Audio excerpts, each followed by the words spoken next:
Oh. Hey, what are you guys doing here? It's gotta be the middle of the night. What time is it? Oh, it's Oscar time. We better go see Steve. Johnny, come in. First of all, I want to thank the title queen of the movie. Johnny, I wanted to do for Academy Awards one of my favorite Best Picture winners and the winner of the Best Picture Award the year I was born.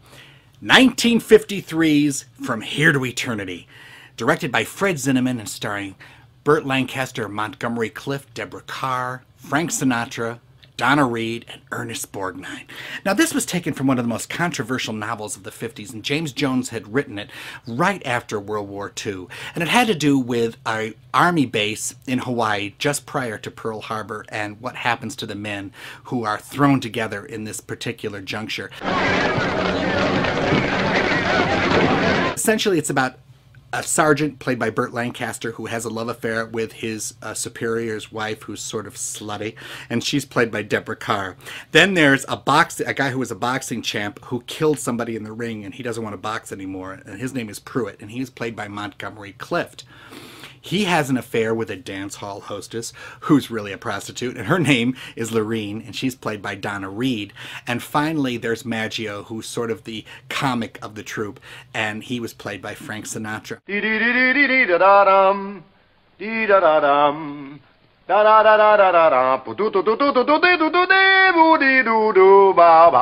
This was the novel that could never be filmed, and Daniel Taradash, who later on won the Academy Award for this screenplay, had his work cut out for him and managed to bring it down and make it a story about characters rather than about the sexual element which pervaded through this whole novel. Look, first we hit a few bars, see? Then we go to a place of which I am a member, the New Congress Club. Girls. You got any prejudices against girls? That's what I thought.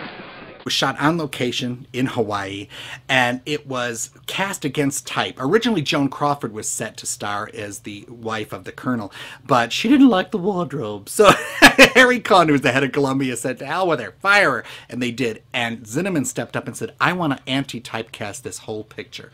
So he cast Deborah Carr, who up until this point had played nice English ladies. He dyed her hair blonde like Marilyn Monroe, and he put her in with Burt Lancaster. The two of them had a torrid love affair while this was being filmed, and it culminated in this beach scene that's one of the most famous scenes ever shot in a film with sex, where they run up into the water, they throw themselves on the beach, they kiss, and the surf comes washing over them. It's so, so sexy.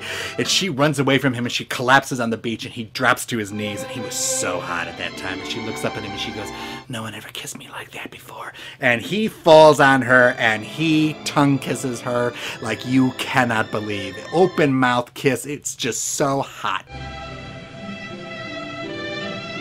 I never knew it could be like this. Projectionists around the country, when this movie was released, used to cut snippets of this movie out and take it home and save it because it was so erotic. You don't leave a person anything, do you? Frank Sinatra got this role. By this time, his career was on the skids. He had been a crooner with the Tommy Dorsey Orchestra. He had done movies. He had done On the Town and MGM musicals, but his career was going nowhere. Hey, coming out, fellas. The Terry Gimbel's basement. Stand back there now. Here we go. A 7 for Daddy. 5 deuce. E7. Snake eyes. That's the story of my life. He desperately wanted to play Maggio. He knew this part could get him an Oscar. And Harry Conn wouldn't see him, and Harry Conn wanted Eli Wallach. Well, Eli Wallach was going to be in a Tennessee Williams play on Broadway and couldn't do it. So Frank, in the meantime, had flown to Africa to be with his wife, Ava Gardner, who was making Mogambo with Clark Gable in Africa. And he was feeling terrible, and he said to her, you know, Harry Conn won't give me a job. He won't even see me for this part. And Ava Gardner said, let me talk to Harry. And she flew from the Belgian Congo back to Hollywood for a weekend, and she talked Harry Conn into seeing Frank Sinatra for this part. And Frank Sinatra got the part, and he also won the Academy Award. You're on guard. I just had guard yesterday. Why me? I'll tell you why, you. You should have gotten dressed faster.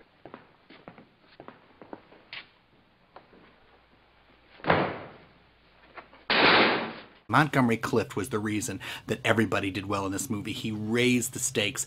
And because he was so dedicated, he'd learned to play the trumpet, he'd learned to box, he was so in tune to playing Prew that everybody else concentrated because they knew that he was going to steal the picture if they weren't on their very best. They picked me to play a taps at Arlington Cemetery on Armistice Day. The president was there. I played the bugle well. The Oscars that year, when William Holden won instead of Burt Lancaster or Montgomery Clift, Fred Zinnemann said the Oscar should have been Monty's. We really should have campaigned for him. But he wasn't popular. He'd caused a lot of trouble. He was sort of a bad boy at the time, and so he didn't get it. But what a performance. Burt Lancaster, Montgomery Clift, Frank Sinatra, Deborah Carr, and Donna Reed, and Fred Zinnemann's From Here to Eternity. Let's all go to the lobby. Let's all go to the lobby. Let's all go to the lobby to get ourselves a treat. Going to make you mad. Mad, I tell you. The popcorn can't be beat.